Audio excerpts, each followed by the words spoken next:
Bonjour, je suis Éric Gillion, responsable des activités internationales au sein du CIC Sud-Ouest. J'ai aujourd'hui le plaisir d'être accompagné de Pascal Bouvet. Pascal, bonjour. Bonjour Eric, ravi d'être parmi vous aujourd'hui. Pascal, tu es le responsable du club CIC International. Nous allons parler des avantages, de la consistance de ce club, mais juste au démarrage, avant d'aller dans le détail, une précision pour vous qui nous écoutez, qui nous regardez. À droite, vous avez la possibilité de nous poser des questions. N'hésitez surtout pas. Nous y répondrons dans un deuxième temps. Mais démarrons dans le vif du sujet. Pascal, le club, qu'est-ce que c'est? Alors merci Eric, évidemment de me poser une question essentielle. Qu'est-ce que le club? Le club, comme tu le disais, il a été créé il y a 38 ans. Il compte aujourd'hui 880 membres. Ces 880 membres sont des entreprises, c'est très important de le savoir. Et donc, ils représentent environ 1300 personnes, puisque au sein d'une même entreprise, d'un même adhérent, donc, il peut y avoir plusieurs personnes intéressées par les activités du club CIC International. Comme son nom l'indique, un club d'entrepreneurs et d'entreprises qui, je dirais, leur permet de se développer à l'international. Alors, je vais rentrer un peu dans le détail, évidemment. Notre objectif au club CIC International, c'est vraiment un échange, du partage et du réseautage. Euh, Ça veut dire que quand on devient adhérent du club CIC International, l'entreprise et l'entrepreneur, évidemment, va être accompagné, va pouvoir partager, va pouvoir s'informer, va pouvoir se former et donc aura cette capacité, grâce, je dirais, à ses pairs, grâce à tout l'environnement et tous les experts qu'on va lui mettre à disposition, aura la capacité à se développer plus vite et plus facilement à l'international. Alors, moi, le club, je le connais, je le pratique. Évidemment, j'essaie de le développer au sein de mon réseau. Quatre piliers. C'est ça, fondamentalement, c'est quatre piliers. Alors, parlons des piliers. Le réseautage. Qu'est-ce que c'est que le réseautage? Le premier de ces quatre piliers, évidemment, c'est le plus important. Nous sommes un club à part entière. Donc, le réseautage, c'est bien sûr la rencontre de ses pairs. La rencontre de ses pairs, ça veut dire sous plusieurs formes, de plusieurs manières. Cela signifie euh, plusieurs occasions au cours de l'année de pouvoir échanger, de pouvoir communiquer, de pouvoir apprendre d'autres entrepreneurs, d'experts aussi bien sûr, euh, au sein de réunions dites adhérents, qui peuvent se produire de différentes manières. Euh, Nous avons institué chaque premier lundi du mois une réunion adhérent digitale qui va permettre à nos adhérents donc, de se rencontrer et d'échanger sur certains sujets qui peuvent être importants, qui peuvent être très techniques, par exemple, sur des sujets financiers Hmm. hein, que nous connaissons bien, mais aussi sur des retours d'expérience de la part d'autres adhérents qui vont expliquer leur stratégie internationale, leur réussite, mais aussi leurs échecs. C'est ça le réseautage avant tout. C'est permettre à nos clients adhérents de pouvoir se rencontrer, de pouvoir échanger et de pouvoir reconnaître, comme l'on dit, et tu le sais bien, les bonnes pratiques. C'est vraiment ça, cette partie réseautage, et c'est vraiment le pilier fondamental et important du club CIC International. Au sein du club CIC International, nous comptons aussi bien des TPE que ce qu'on appelle dans le jargon des GME ou des ETI. Elles vont évidemment avoir des expériences différentes sur les pays, mais c'est vraiment, je dirais, en se rapprochant, en réseautant, en échangeant que nos entreprises, que nos clients, nos adhérents vont pouvoir, je dirais, se renforcer, se structurer pour se développer. Deuxième pilier, la partie information. Alors, on a dans notre organisation 40 bureaux dans le monde. 40 bureaux qui sont dédiés à accompagner ses clients, ses adhérents, pardon, euh, dans leur développement. Précise-moi le contenu de l'information et sous quelle forme elle est diffusée, cette information. Alors, Le deuxième pilier information, il y a deux grandes formes, hein. Il y a deux grands, entre guillemets, accès à cette information. Le premier, chaque second mercredi du mois, nous organisons un webinaire, très souvent avec nos bureaux de représentation dont tu parlais, pour, je dirais, mettre un focus, une opportunité sur un pays ou même, et très souvent sur un secteur dans un pays.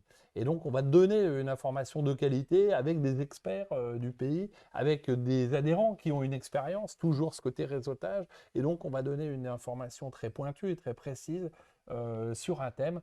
On a parlé du sourcing en Chine, on a parlé au cours de nos différents webinaires de comment implanter sa filiale aux États-Unis avec un avocat, avec un expert comptable, ainsi de suite. Donc ça, c'est un des points importants, les webinaires chaque second mercredi du mois. Chaque second Merc- mercredi du mois, webinaire. Webinaires d'information, d'opportunités, euh, webinaires financiers parfois, où on va mettre en avant une technique de financement international que tu connais bien.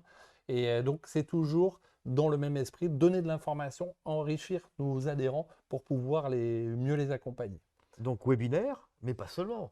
Pas uniquement, bien sûr. On fait aussi, on produit une news business qui n'est pas une revue de presse, pas du tout, qui s'appelle Connect the World, qu'on envoie à nos adhérents et qui, je dirais, est un relevé par les bureaux de représentation dont tu as parlé, qui est un relevé d'opportunités à un moment donné sur un pays et qui va permettre à nos adhérents de dire, tiens, je suis dans le secteur je sais pas, du ferroviaire ou de l'électricité. Et donc, il y a un appel d'offres qui est lancé à Mexico ou à Varsovie. Et donc, je vais pouvoir le suivre. Ou des opportunités bien plus directes en disant, nous avons été contactés par une entreprise suédoise qui recherche tel type de matériel, et donc on va le transmettre dans cette News Business Connect the World à nos adhérents pour qu'ils en prennent connaissance et qu'on puisse les aider dans cette opportunité. Quoi d'autre? Alors, on a parlé webinaire, on a parlé de ces informations push que l'on envoie à nos adhérents. Quoi d'autre encore? Le club, c'est aussi un site internet où on retrouve quand même beaucoup de contenu. Oui, nous avons beaucoup de contenu sur le site du club sur lesquels nous allons mettre en avant, encore une fois, soit des techniques de financement, soit des opportunités qui nous sont données par nos bureaux de représentation, soit encore des informations utiles pour nos exportateurs, importateurs, qui vont pouvoir les aider dans leur cheminement et qui vont pouvoir les accompagner, encore une fois, c'est bien l'objet du club, hein, les accompagner et faire en sorte qu'ils soient plus efficaces et plus rapides dans leur développement export. Réseautage, information, troisième pilier, la formation. Parlons-en. Elle est pertinente, elle est complète, elle touche de nombreux sujets. Mais alors en détail, quel est le contenu? Quels Euh, sont les thèmes abordés et qu'est-ce qu'on peut faire avec ce club? Alors, la formation, en effet, c'est un pilier important de notre activité, puisque le club est formateur agréé Calliope, donc est éligible au 1% du budget formation pour les entreprises de moins de 50 ETP. Et donc, dans cette formation, de la même manière, c'est toujours quelque chose de très pratique que l'on va mettre en place pour nos adhérents, c'est-à-dire majoritairement des formations techniques sur ce qu'on sait faire et que tu connais bien, le crédit documentaire, les incoterms, Bien sûr. le contrat de vente internationale, Oui. les enjeux douaniers, enfin des choses qui ne sont pas toujours forcément très sexy, mais qui sont essentielles pour pouvoir exporter et pour pouvoir être payé à l'international. Je rajouterais sur le domaine, effectivement, de la boîte à outils de l'international, les garanties, un volet important, et on s'appuie sur l'expertise de nos centres de métier pour effectivement produire cette formation qui nous permet d'apporter des réponses concrètes sur l'appel d'offres, s'il y a un appel d'offres, le contenu de la garantie, les expositions en risque. Voilà, ça c'est des choses que l'on traite, je dirais, au quotidien avec le club. Absolument. Et c'est des sujets sur lesquels nous sommes très sollicités. Et c'est pour ça que nous formons entre 200 et 300 personnes par an sur ces sujets-là. Et sans cesse, nous avons des demandes.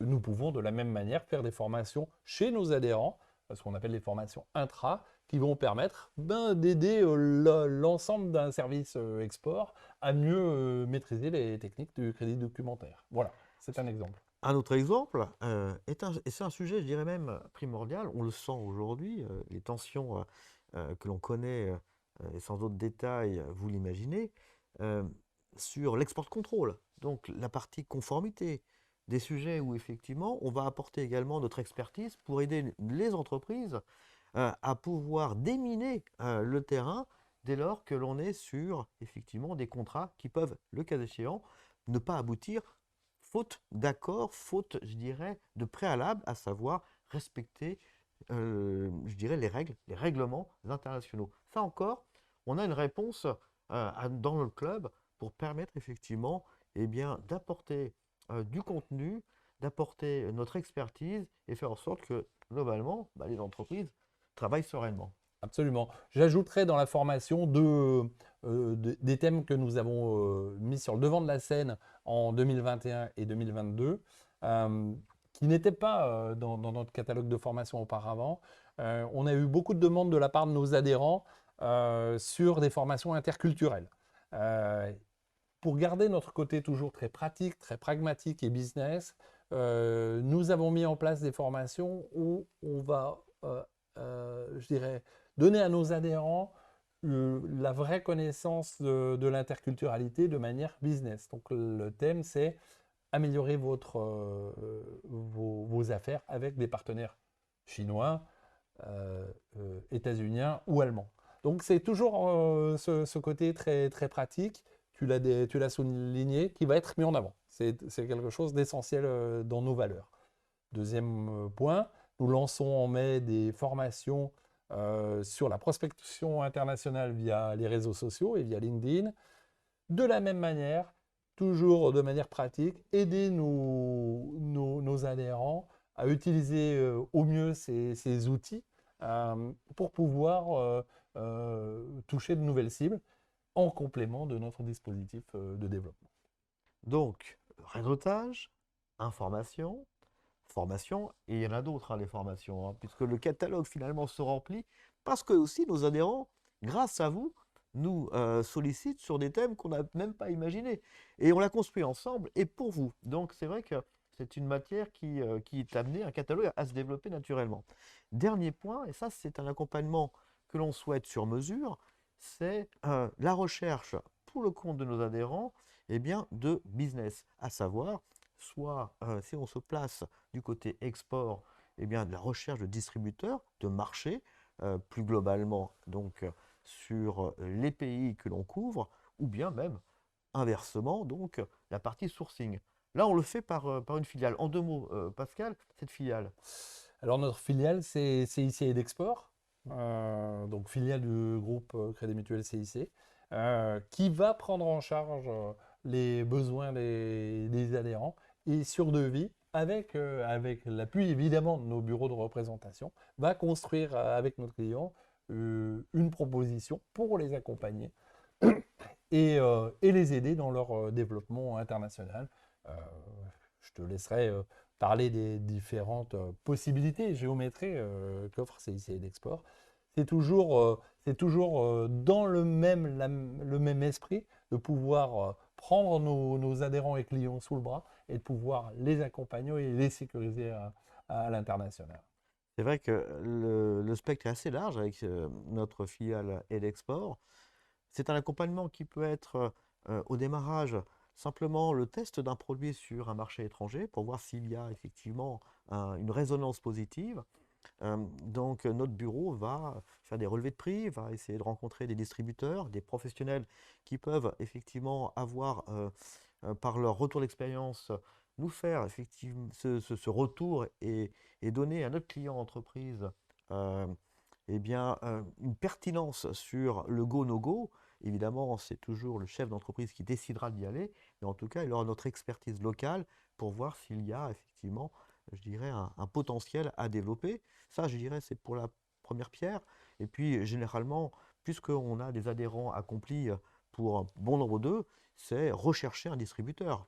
Donc, aller sur le terrain, lister, toujours en accompagnement. C'est un échange sur mesure, c'est un cahier des charges que l'on mène que l'on bâtit entre l'entreprise et puis nous-mêmes, de sorte que, effectivement, à l'appui de ce cahier des charges, nous puissions approcher, cibler des entreprises locales qui pourront eh bien, mettre en valeur, acheter, diffuser eh bien, l'offre que notre entreprise française exportatrice pourra proposer dans le cadre de cette mission.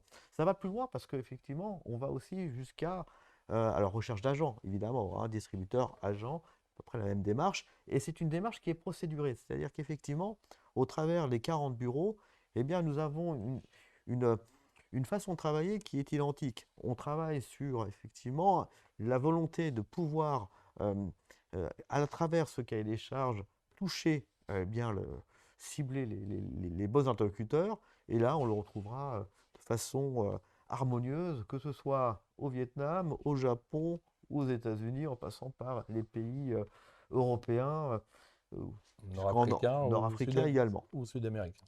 Mais on va plus loin, puisqu'il y a aussi la partie implantation.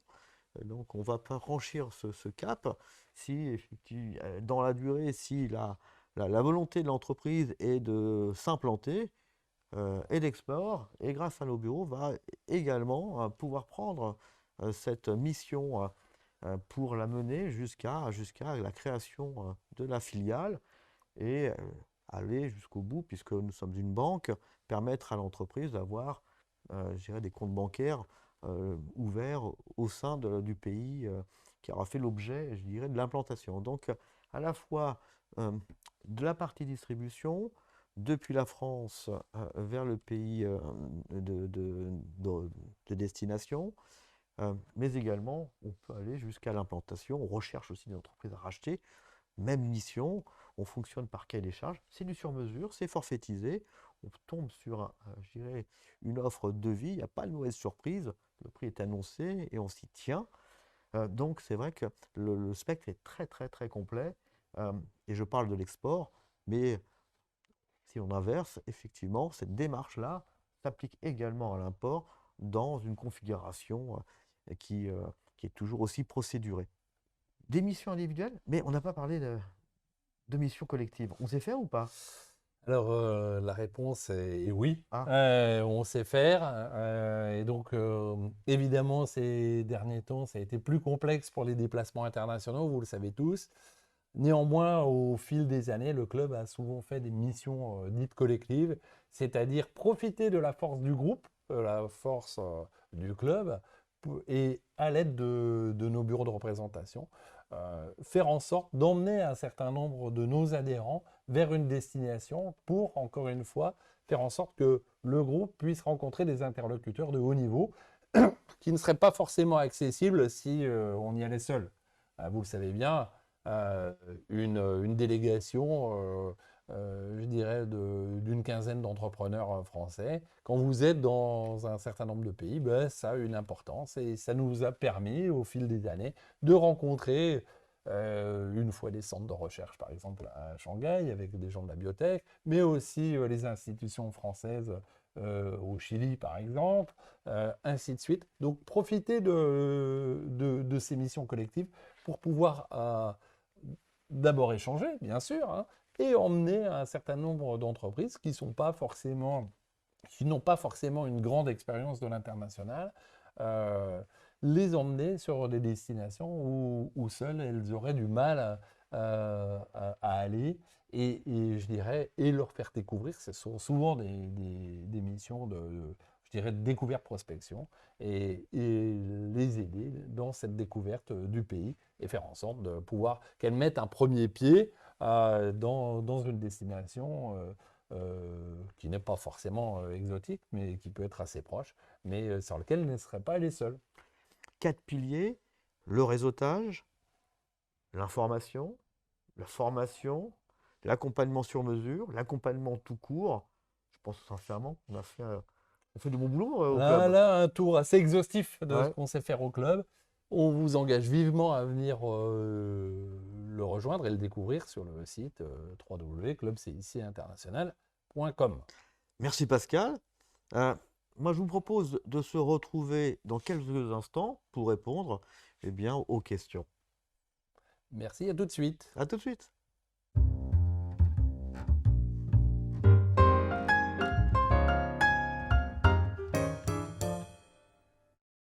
Place aux questions. Bonjour, et les questions sont nombreuses. La première, Isabelle, et je vais la lire. Merci de nous indiquer les conditions financières pour adhérer à ce club. Donc, le coût de l'adhésion, c'est une adhésion donc annuelle et de 550 €, qui effectivement couvre, démarre plutôt et sur une année glissante, hein. Donc, si vous adhérez dès aujourd'hui, et soyez nombreux à le faire, vous aurez votre adhésion sur l'année et pour 1 an. Je vais prendre une autre question. Sandrine, alors la question c'est, concrètement, comment faire pour adhérer à ce club? Alors concrètement, plusieurs points d'entrée pour le club. Le plus simple, c'est, contacter vos chargés d'affaires au sein du CIC, qui, vous guideront vers les chargés d'affaires internationaux qui sont dédiés à l'accompagnement, de l'ensemble des clients, qui ont cette problématique, de rejoindre notre club. Hem, mais la porte d'entrée, le plus simple, c'est les charges d'affaires entreprises, les charges d'affaires de proximité qui ont le contact avec mon équipe, qui pourra effectivement après prendre contact avec vous et vous accompagner et vous expliquer encore plus en détail, heu, sur le contenu et vous mettre dans cette, grande communauté. Alors, une autre question. Est-ce qu'il y a des réunions? Oui, alors il y a des réunions entre, adhérents. Toujours, le CIC va être le porte-voix, hein, de cette organisation, de réunion. Donc elles ont lieu une fois par mois, voire une fois enfin c'est vraiment, à nouveau, en fonction de la demande, mais au moins une fois par mois, nous organisons une réunion et celle-ci peut prendre 2 types de réunions. L'une en distanciel, donc quelle que soit, votre situation géographique, on vous envoie un lien, et ça vous permet de rejoindre cette réunion et également, si vous êtes dans la ville concernée, vous serez le bienvenu au sein de l'agence ou du lieu retenu pour, cette réunion. Généralement, on parle d'une dizaine, de membres qui assistent à ces réunions pour, avoir un échange soutenu et qui soit effectivement prolifique. Ah, Pascal nous a rejoint à nouveau. Je suis navré, désolé, j'ai eu un problème de connexion au moment de rentrer sur scène. J'en suis vraiment navré. Voilà. Une autre question, je crois, qui est posée dans le chat. Encore une fois, je suis vraiment navré. C'est une question sur quelqu'un pose une question sur les formations. Est-ce qu'on peut les faire chez soi? Alors, chez soi, je ne sais pas bien ce que ça veut dire, mais je dirais chez soi, ça peut prendre 2 formes. Peut-être je l'entends peut-être à distance. Et c'est vrai que nous avons développé depuis un peu plus d'1 an maintenant des formations dites distancielles, hein, que l'on fait par une plateforme. Et en effet, nous faisons des formations d'une demi-journée pour nos adhérents sur l'ensemble du catalogue de formation que l'on peut voir et suivre. Il n'y a aucun problème à ce sujet-là. Je vous engage vivement à aller vers le site et suivre ces formations. Deuxième partie, est-ce que si ces formations veulent dire dans l'entreprise, de la même manière, nous pouvons le faire. Ce sont des formations intra-entreprise. Et là, je vous invite vivement à revenir vers nous pour nous interroger et donc nous dire ce qu'il en est quels sont vos souhaits. On peut construire quelque chose à la carte pour vous, avec notre formateur. Et là, on vous fera une tarification sur devis. D'habitude, je ne sais pas si tu l'as précisé, Eric, le prix des formations, évidemment, vous avez pour les adhérents à une remise importante par rapport à des gens qui ne le seraient pas. Et donc, de la même manière, une formation dite intra est faite sur devis, et donc on est à même de regarder ça avec vous et de voir ce que nous pouvons faire. Je ne sais pas si je l'ai précisé ou si tu as pu le dire. Le club est, on l'a dit lors de la présentation, le club est agréé Calliope, et donc à partir de là, pour les entreprises de moins de 50 ETP, cela signifie que vous pouvez bénéficier de la prise en charge par le 1% formation. Voilà. Je crois que c'était important de le dire. Je crois qu'on nous parle aussi de qu'est-ce que c'est, qui sont nos experts. Alors, nos experts, il y en a plusieurs. Il y a plusieurs experts. Les experts internes au groupe, c'est souvent nos bureaux de représentation. On en a parlé, de nos bureaux de représentation. Ce sont, je dirais, nos représentants étrangers du groupe CIC. Il faut savoir que ce sont des salariés. Et donc, c'est une grande différence par rapport à un certain nombre d'autres réseaux, puisque ces salariés, ce sont en fait des gens qui, évidemment, qui vont répondre uniquement aux besoins du groupe, et donc ne sont pas là, je dirais, pour vendre une prestation. Ils sont là vraiment pour aider nos clients et les accompagner dans leurs besoins. Et ça change tout. Dezio, nous avons aussi des experts en interne, je dirais domestiques, notamment les centres de métiers internationaux, qui sont des gens qui maîtrisent très bien les techniques, je dirais, du crédit documentaire, des garanties, du change, par nos salles de marché. Et donc, ce sont en général des gens en interne. Il nous arrive parfois, on a évoqué des webinaires, il nous arrive parfois de faire appel à parce qu'on ne sait pas tout, à des experts externes avec lesquels on travaille pour, je dirais, parler, je dirais, des avocats, des fiscalistes, que sais-je, pour parler d'un point très précis sur un marché. Voilà, voilà ce que l'on peut dire sur ces questions-là. En synthèse, dernière synthèse ou dernière conclusion, rejoignez-nous. Pour les informations, un site internet, et qui nous permet effectivement d'avoir l'information au complet et les modalités d'adhésion à ce club. www.clubcicinternational.com. Merci Pascal. Merci mon cher Eric, c'était un plaisir. À très vite.